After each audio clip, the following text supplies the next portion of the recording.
কত শত মসজিদ ভেঙে দিল, মাদ্রাসা গুঁড়িয়ে দিল, কত শত মাজারকে গুঁড়িয়ে দিল।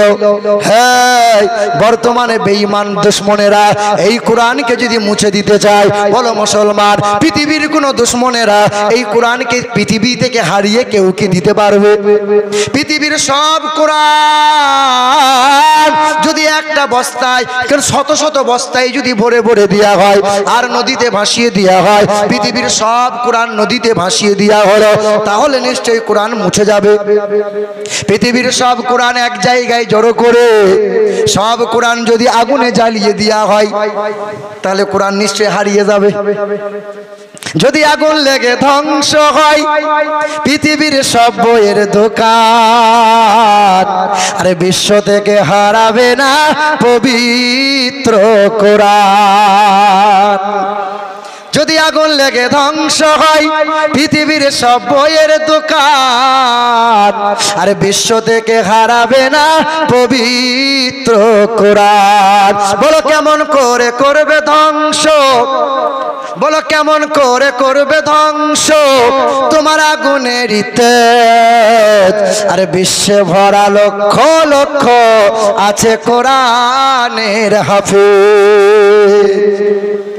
এ মুসলমান ভাইরা আমার, আল্লাহ পাকের কালাম জানিয়ে দিল, তবে আপনি লাইন কিন্তু ভুলে যাবেন না। আল্লাহ পাক বললেন, আমার নবী তোমাদেরকে যা যা দিয়েছে তা তোমরা গ্রহণ করে নাও, নবী যা ছাড়তে বলে তা থেকে নিজেকে দূরে সরিয়ে নাও।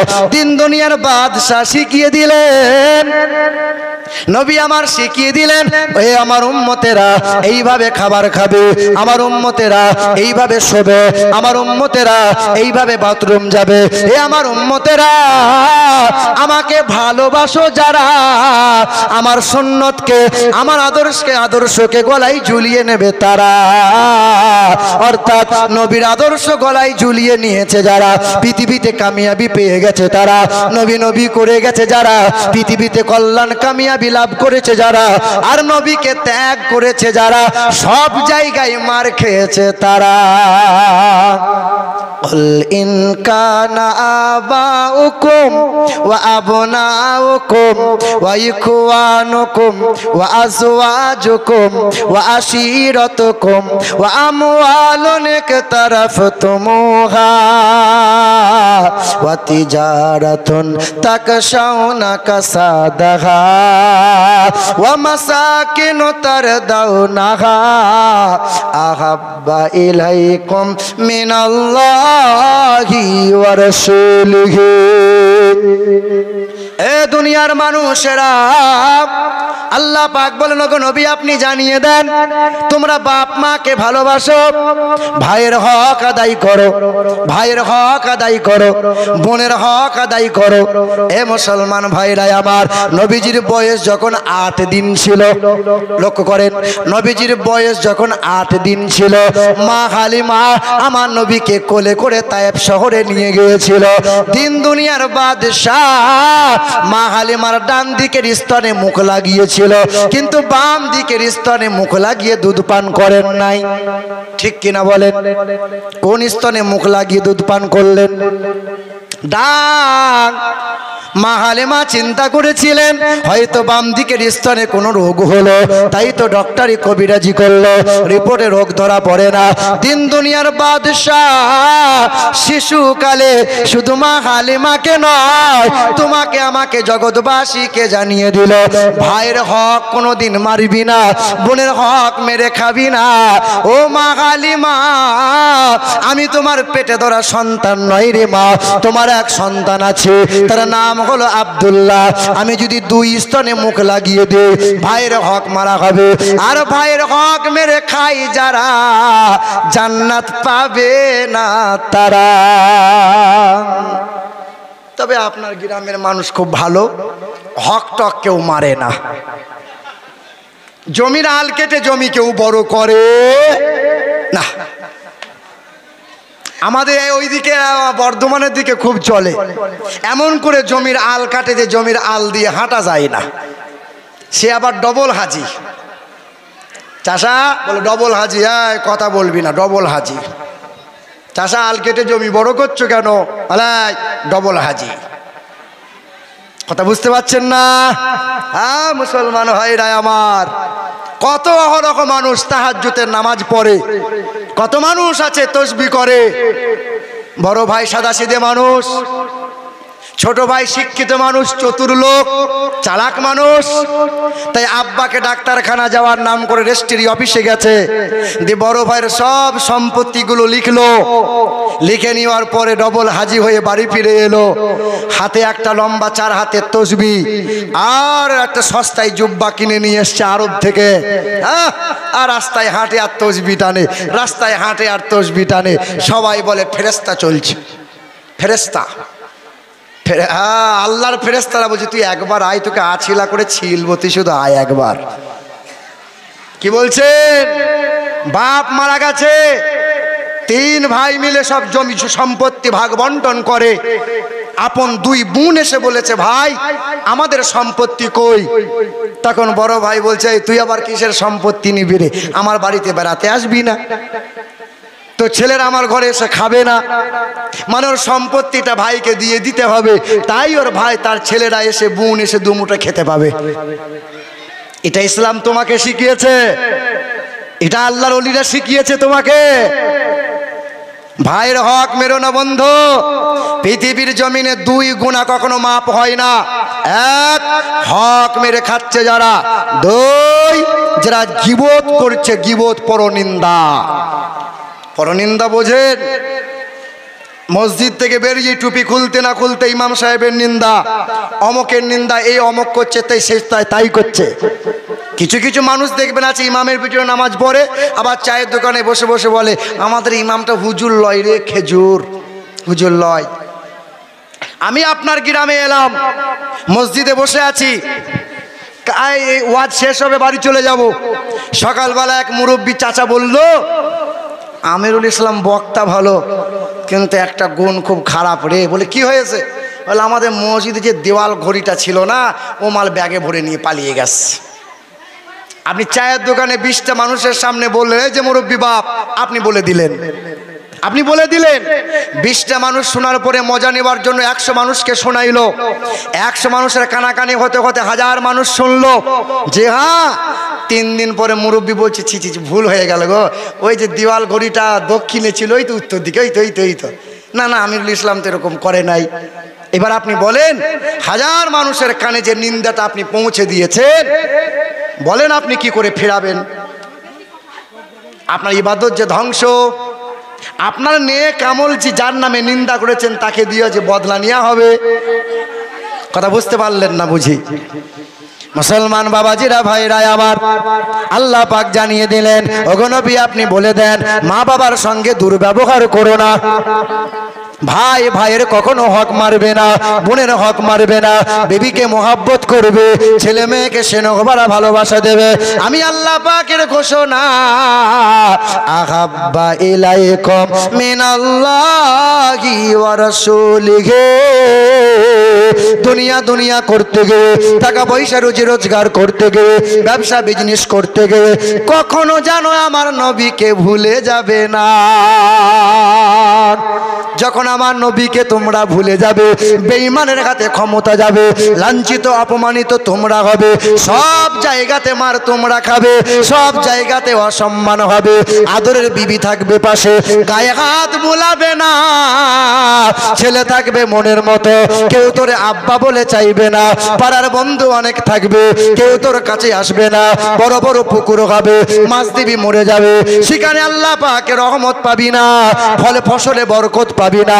সব জায়গাতে অসম্মান হবি, সব জায়গাতে কষ্ট পাবি যখন তোরা আমার রাসূলকে ভুলে যাবে।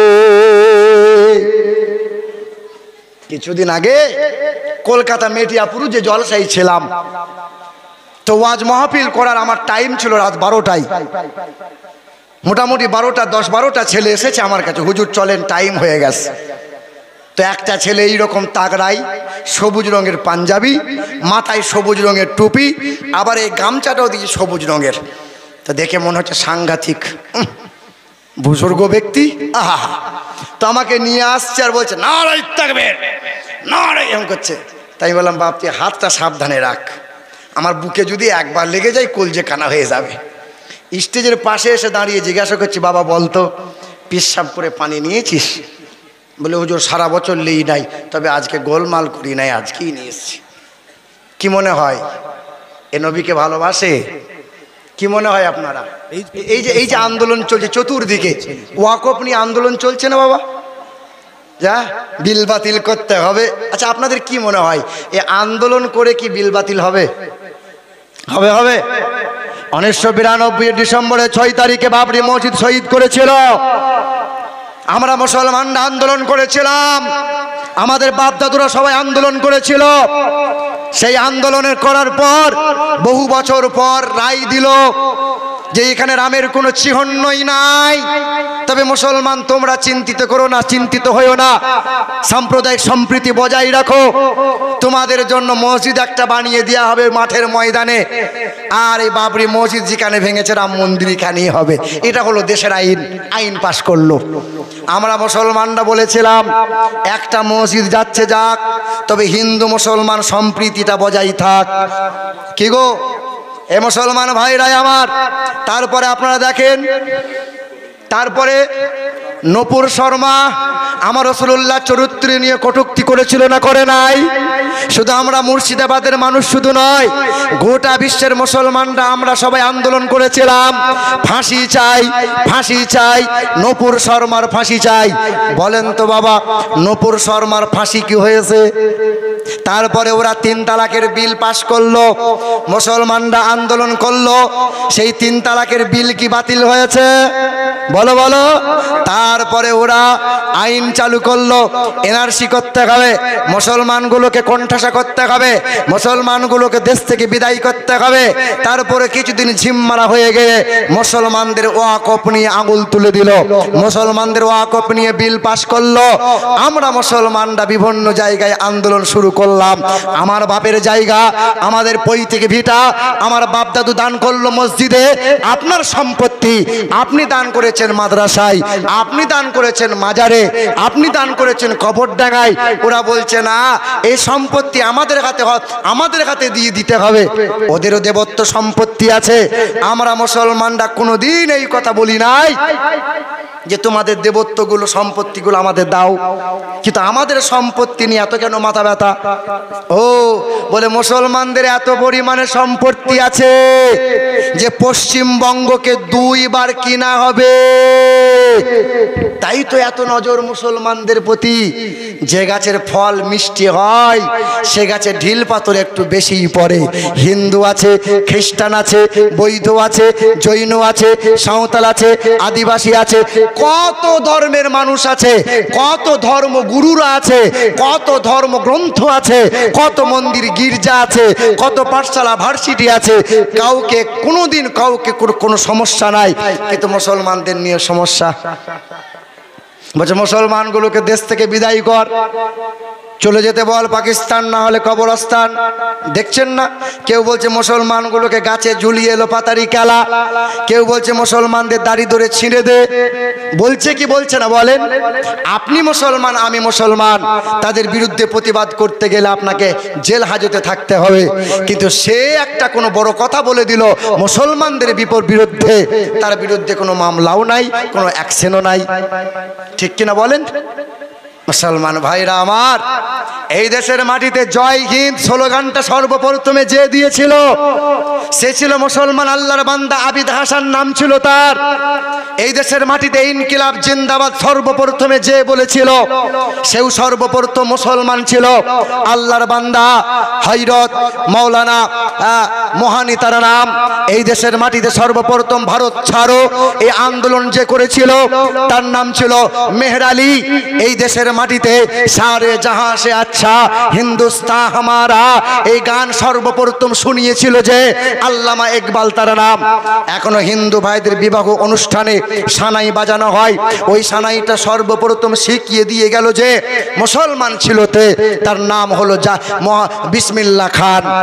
এই দেশের মাটিতে তবলা বাজানো শিখিয়ে গেল যে নাম হলো জাকির হোসেন। এই যে জাতীয় পতাকার তেরঙ্গার নকশাটা সর্বপ্রথম রকম সৌন্দর্যতা দিয়ে গেল যে মুসলমান ঘরের বউ মাসে, তার নাম সুরাইয়া তাইয়েব জি। এই দেশের মাটিতে অহরহ মুসলমানদের অবদান, কিন্তু মুসলমানদের ঠাঁই, মুসলমানদের জায়গা, মুসলমানদের প্রতি অত্যাচার কম হচ্ছে না বেশি? কেন হচ্ছে বলেন? কেন আন্দোলনে কাজ হচ্ছে না? আল্লাহ পাক রব্বুল আলামিন জানিয়ে দিলেন, ব্যবসা করো, বিজনেস করো, চাষ করো, আবাদ করো, চাকরি করো। আমি আল্লাহ পাকের ঘোষণা, আমার নবীকে যেন ভুলে যাবে না। যখন আমার নবীর তরিকা বাদ দিয়ে দেবে, যখন আমার নবীর ভালোবাসা কম করে দেবে, সব জায়গায় লাঞ্ছিত হবে, সব জায়গায় তোমরা অপমানিত হবে, সম্মান পাবে না। আহলে সুন্নাত ওয়াল জামাতের মানুষ নবী প্রেমিক, ওলি প্রেমিক। যখন তোমরা ওলির প্রেম বাদ দেবে, যখন তোমরা নবীর প্রেম বাদ দিয়ে দেবে, সব জায়গাতে তোমাদের মার খেতে হবে। ষষ্ঠ জাতি আমরা, ষষ্ঠ ধর্ম পেলাম আমরা, ষষ্ঠ কিতাব পেলাম আমরা, ষষ্ঠ উম্মত হলাম আমরা, ষষ্ঠ নবী পেয়েছি আমরা, মার কেন খাবো? নিশ্চয়ই আমাদের গলতি রয়েছে। একটাই গলতি, মা আতাকুমুর রাসূল ফাখুযুহু ওয়া মা নাহাকুম আনহু ফান্তাহু। নবীর আদর্শ আমরা ছেড়ে দিয়েছি।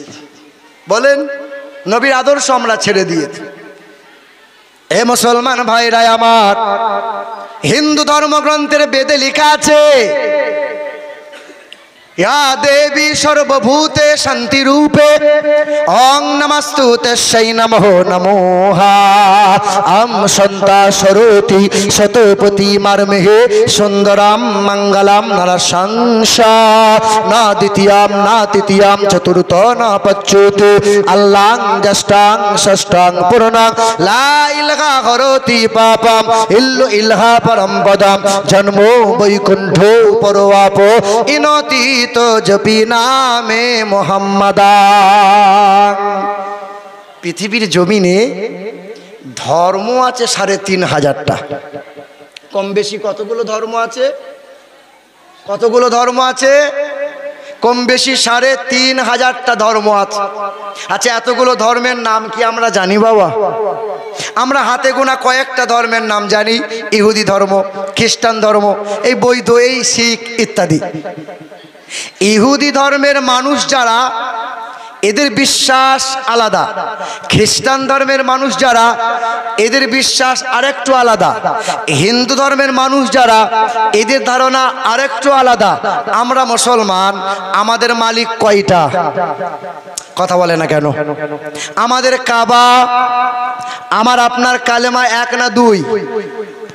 বলেন, আমার আপনার কিতাব। তা আমাদের মালিক হলো ১, আমাদের মালিক ১। ইহুদি ধর্মের মানুষ যারা, এরা বিশ্বাস করে মালিক একজনা নয়, মালিক হলো ২ জনা। কজনা? কোরআনে আল্লাহ বলছেন যে অকালাতিল ইয়াহুদু উযাইর ইবনুল্লাহ। ইহুদিরা বিশ্বাস করে এক প্রভু হলো আল্লাহ, আর আল্লাহর এক পুত্র আছে, তার নাম হলো উযাইর, সেও একজন প্রভু। জোরে বলো। এই দেখো সুবহানাল্লাহ বলে। কোন জায়গায় কি বলতে হয়? হ্যাঁ, বাহ, তুমি ভালো ছেলে যে, ওই জন্য বলেছো। হে বাবা, ঠিক আছে। হে মুসলমান সোনার টুকরো বন্ধুরা আমার, খ্রিস্টান ধর্মের মানুষ যারা, এদের বিশ্বাস হলো মালিক ৩ জনা। কয় জনা? মালিক ৩ জনা। কোরআনে বলে ওয়াকালাল মাসিহু ইয়া ঈসা ইবনে মারইয়াম। খ্রিস্টান ধর্মের মানুষেরা বিশ্বাস করে এক মালিক আল্লাহ, আর মালিকের একটা বিবি আছে, সেও মালিক, তার নাম মারিয়াম। আর ওই মালিকের একটা ছেলে আছে, তার নাম যিশু, সেও একজনা মালিক। মালিক ৩ জনা। জোরে বলো, জোরে বলো নাউজুবিল্লাহ। এটা খ্রিস্টান ধর্মের মানুষ যারা। হিন্দু ধর্মের মানুষ যারা, এদের বিশ্বাস, এদের ধারণা আরেকটু আলাদা। জি, এদের বিশ্বাস, এদের ধারণা আরেকটু আলাদা। অমুসলিমরা বিশ্বাস করে যে আকাশের মালিক একজনা, জমিনের মালিক আর একজনা, সূর্যের মালিক একজনা। এই দেখেন না, লোহা লক্করের মালিক হলো বিশ্বকর্মা, বিদ্যা দেবে কে? বলে সরস্বতী। ছেলে মেয়ে দেবে কে? বলে শিব দুর্গা। আর লোহা লক্করের মালিক হলো বিশ্বকর্মা। আর রুজির মালিক কে? বলে লক্ষ্মী। ঠিক না ভুল? অনেকজন আবার বৃহস্পতিবারের দিনটাকে লক্ষ্মী বলে। ঠিক না ভুল বলো? আমাদের মুসলমান ঘরের অনেক মা বোনরাও বলে আজ লক্ষ্মীবার, তোর বাপের বার, লক্ষ্মীবার। ওই শোনো আমার শিক্ষিত মুসলমান ভাইরা আমার, ওদের বিশ্বাস, ওদের ধারণা অসম্মান করার জন্য বলছি না। ওদের বিশ্বাস, ওদের ধারণা, কিন্তু বেদ পুরাণ ওরা কখনো পড়ে না, তাই এটা বিশ্বাস করে। ওদের বিশ্বাস, কেউ বলে মহেশ্বর, কেউ বলে বিষ্ণু, কেউ বলে ব্রহ্মা, সৃষ্টিকর্তা ইত্যাদি বিভিন্ন জনা বিভিন্ন রকম মানে।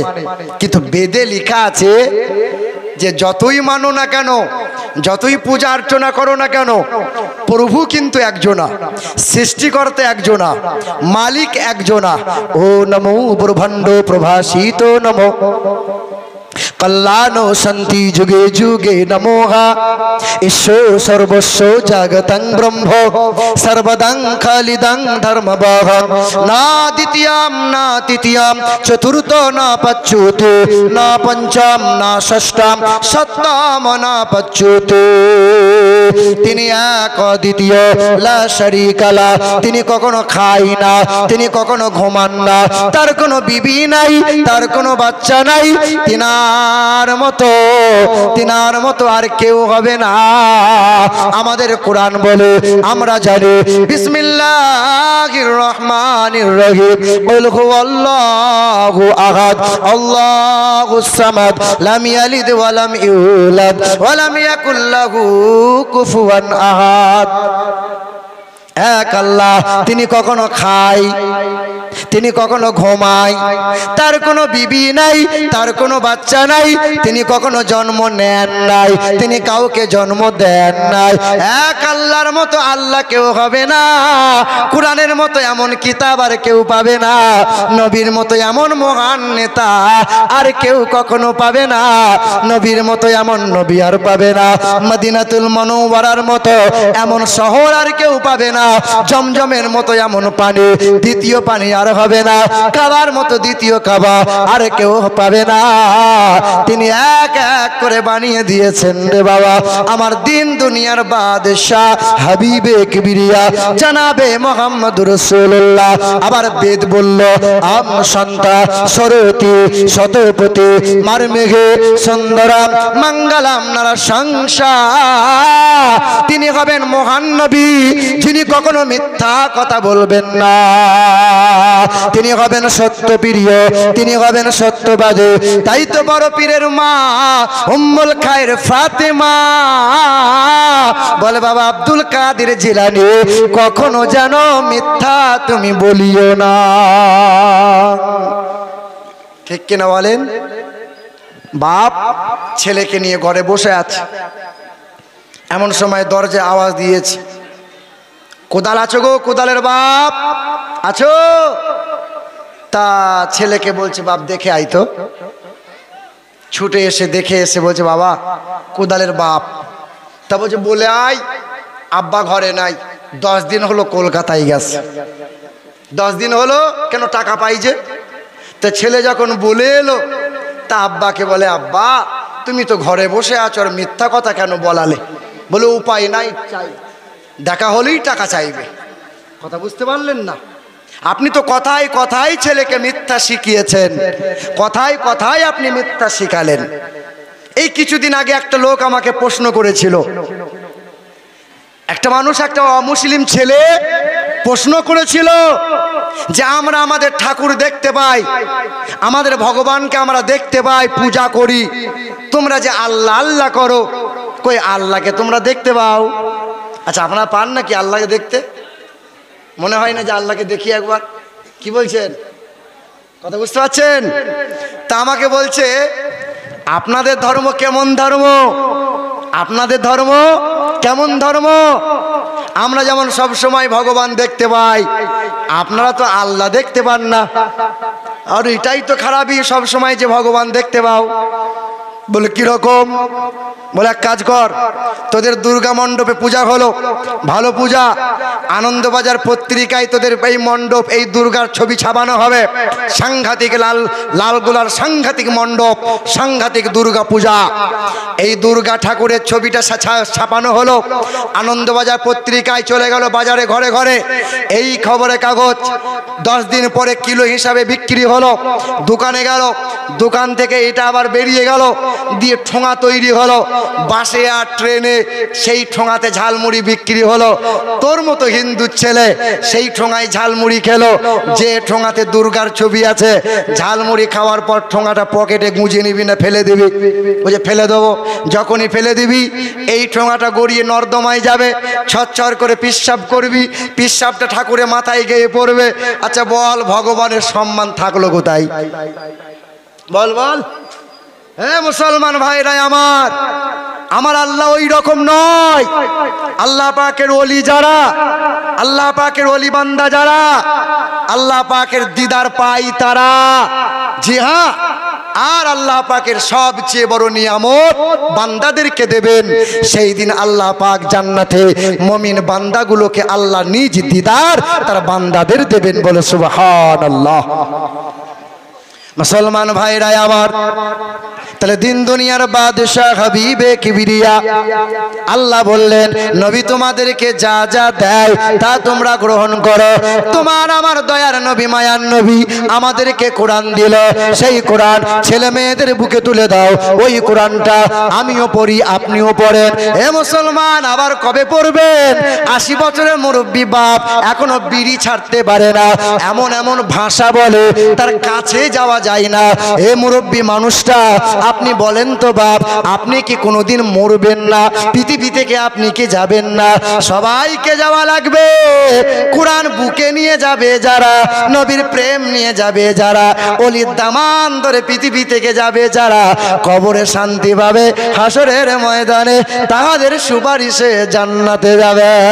তবে তোমার পীর হলো বড় পীর। তোমার পীর, আমার পীর বড় পীর। বড় পীর আব্দুল কাদের জিলানী রাদিয়াল্লাহু তাআলা আনহু 8 বছর বয়স থেকে ইসলাম প্রচার করা শুরু করে দিয়েছিলেন। ছাত্র বয়স থেকে ইসলাম প্রচার করা শুরু করে দিলেন। হে মুসলমান, উনি যখন আল্লাহ পাকের ওলি বান্দা হয়েছিলেন, রাস্তা দিয়ে যান, পথের মাঝে মানুষেরা দেখার জন্য সবাই উঁকি ঝুঁকি মারে, হাজার হাজার মানুষ লাইন দিয়ে দাঁড়িয়ে রয়, বড় পীর যাই, বড় পীর। একজন নওজোয়ান যুবক হুজুরের দিকে তাকাই না। হুজুর আমার জিজ্ঞাসা করে, নওজোয়ান তুমি দেখো না কেন, তুমি আমার দিকে চাও না কেন? বলে, না হুজুর আপনাকে দেখবো না, আমি যার হাতে হাত রেখে বায়াত হয়েছে, আমি শপথ গ্রহণ করেছি, অঙ্গীকার করেছি, আপনার মতো এত সুন্দর নুরানি চেহারা নয়, আপনার এত নাম দাম আমার পীরের নাই। তবে আপনাকে দেখতে গিয়ে যদি আমার মনটা আমার পীরের থেকে বেশি ভালোবাসা যদি আপনার প্রতি হয়ে যায়, হুজুরের সঙ্গে বেয়াদবি হয়ে যাবে। না না, মুনাফিকগিরি করতে পারবো না। আমার পীরকে আমি স্মরণ করছিলাম, আমার পীরকে আমি মহব্বত করি। সেই দিন বড় পীর আব্দুল কাদের জিলানী বলেছিলেন, তোমার পীর তোমার কাছে বড় পীর। যারাই যেখানে বায়াত হয়েছ, সব সময় মনে রাখতে হবে, আমার পীরই আমার কাছে বড় পীর, আমার পীর আমার কাছে বড় পীর। মুসলমান ভাইরা আমার, ও সোনার চাঁদ বন্ধুরা, পৃথিবীর জমিনে আমরা মুসলমান হয়ে এই কোরআন বুকে নিতে পারলাম না, নবীকে চিনতে পারি নাই। আহারে, মুর্শিদাবাদের জেলায় বেলডাঙ্গার মাটিতে একটা ঘটনা ঘটেছিল।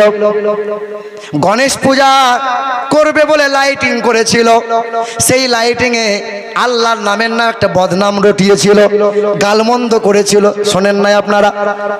ওই বেলডাঙ্গার মাটিতে যখন এই রকম ঘটনা ঘটে দিল, মুর্শিদাবাদে বিভিন্ন জায়গায় আন্দোলন শুরু হলো।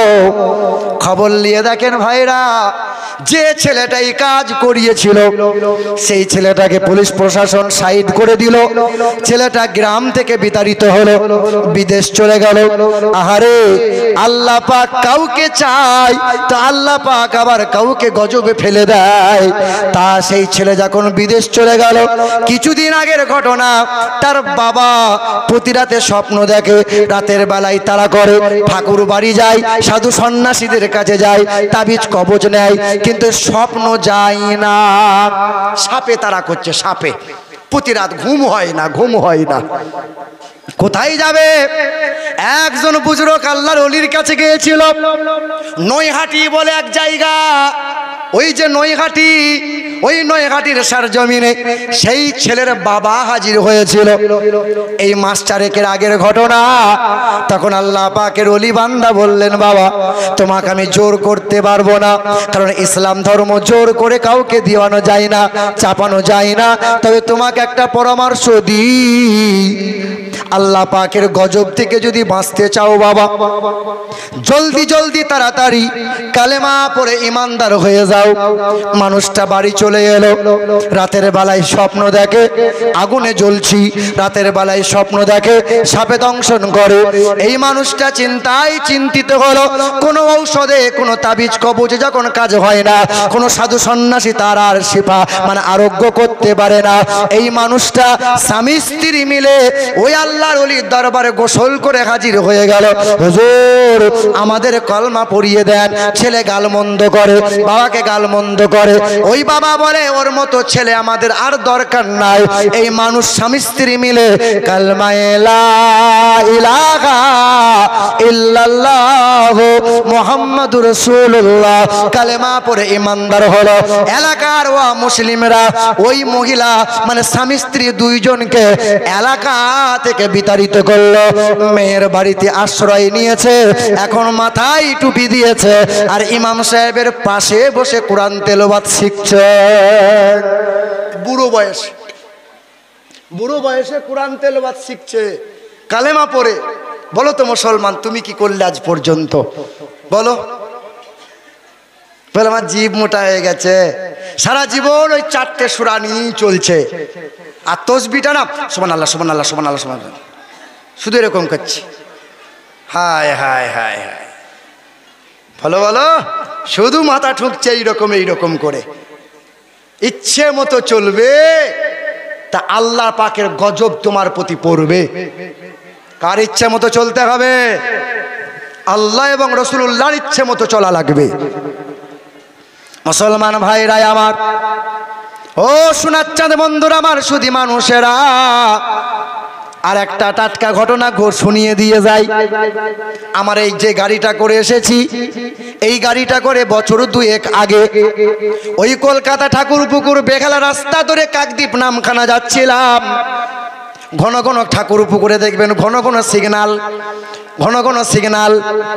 ড্রাইভারকে বললাম, ভাই একটু তাড়াতাড়ি চালাও, কারণ গঙ্গাসাগর যেতে গেলে ভেসেল পাড়ি দিয়ে যেতে হয়। 9টার সময় টাইম শেষ, ওর পরে আর নৌকা ভেসেল পাওয়া যাবে না। ড্রাইভার তড়িঘড়ি করতে গিয়ে রেড সিগন্যাল পড়ে আছে, মানে নাই, রেড সিগন্যাল পার করে দিয়েছে। হাফ কিলোমিটার যাওয়ার পরে 5 জন পুলিশ হাতে নাতে ধরলো, থাম। ড্রাইভার বলছে, স্যার ভুল হয়ে গেছে। ড্রাইভার জানে আমি ভুল করেছি, সিগন্যাল মানে নাই। ভাই ফাইন দে, দে লাইসেন্স দে, সবগুলো কেড়ে নিয়েছে। তারা ছাড়বে না। ড্রাইভার বলছে, স্যার ছেড়ে দেন, স্যার ছেড়ে দেন। গাড়ি থেকে নামলাম। ভাইরা আমার, 5 জন পুলিশ অফিসারের মধ্য থেকে একজন পুলিশ অফিসার ও মুসলিম ছিল, হিন্দু ছিল। তার এখানে নাম লেখা আছে অমক ব্যানার্জি, নাম লেখা আছে। ওই মানুষটা বলে, আপনাকে খুব চেনা চেনা লাগে, কোথায় দেখেছেন? বলে, আপনাকে মোবাইলে দেখেছি, মোবাইলে আপনার ওয়াজগুলো আমি ফলো করি, আপনি বেদ পুরাণ পড়েন, ঐতিহাসিক নিয়ে আলোচনা করেন। হুজুর আপনি এই রকম কেন ভুল করলেন? এখানে যে বড় রকম সিগন্যাল মারলে ফাইন দেওয়া লাগবে। আমি বললাম, আপনি আমাকে চেনেন? বলে, হ্যাঁ। বলে, আপনি যখন চেনেন তা গোলমাল কেন করেন? ভাইরা আমার, সেই দিন পুলিশটা বলছিল, আপনি হুজুর মানুষ, যান আজকের মতো যান, তবে এই রকম আর কাজ করিয়েন না। সেই দিন মনে মনে আমার ধারণা আমি বড় বক্তা না, না আমি বড় যোগ্য আলেম তাও তো না, আমি বড় মৌলানা মুফতি তাও তো না, আমার বাবা অনেক বড় পীর সাহেব তাও না, আমাদের অনেক বড় ফ্যাক্টরি আছে তাও না, আমার বাবা অনেক বড় নেতা মানুষ তাও না। তবে একটাই কারণ, আমার চেহারাতে আছে নবীর সুন্নাত আর বুকে আছে কোরআন। এই দুই কারণে বেঈমানের কাছেও আল্লাহ সম্মান দিয়েছেন। বেঈমানের সামনে আল্লাহ সম্মান। এ মুসলমান ভাইরা আমার, শিক্ষার জন্য বলছি বাবা, না নিজের কোনো আহমিকা নয়।